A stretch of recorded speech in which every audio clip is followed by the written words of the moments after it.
Hello, আসসালামু আলাইকুম। আমি আজ থেকে শুরু করতেছি মাইক্রোসফট ওয়ার্ডের সিরিজ টিউটোরিয়াল। তো আজকে আমরা দেখব কিভাবে কাজ শুরু করব মাইক্রোসফট ওয়ার্ডে এবং কিভাবে সেভ করব, প্লাস ইচ্ছা করলে সেভকৃত ফাইলটা পুনরায় আবার কিভাবে ইউজ করব।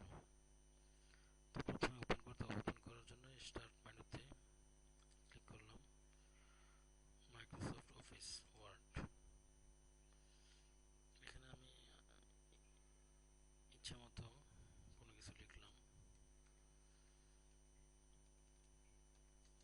Bangladesh is a nice country. আমি এখন আমার এই ফাইলটাকে সেভ করব। এখানে ক্লিক করে সেভে ক্লিক করব। ডেস্কটপে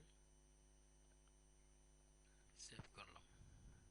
এখানে ক্রসে ক্লিক করলে বন্ধ হয়ে যাবে। এখন আমার আবার ওই যেই ফাইলটা সেভ করলাম ওটাতে যদি কাজ করার দরকার হয় তাহলে আমি আবার এখান থেকে ওপেন করি, বা আমি যেখানে সেভ করে রেখেছি ওইখানে গিয়ে ওপেন করে ইচ্ছা করলে পুনরায় আবার লিখতে পারবো, বা আমার ইচ্ছা মতো আমি আপডেট করতে পারবো। এখানে এখানে ক্লিক করলে সেভ হবে, অথবা এখানে ক্লিক করে সেভে ক্লিক করলে সেভ হবে। ভিডিওটি দেখার জন্য সবাইকে ধন্যবাদ। আমি এইভাবে পার্ট বাই পার্ট সব কিছু শেখাবো, Microsoft Word, Microsoft Excel, Microsoft power point.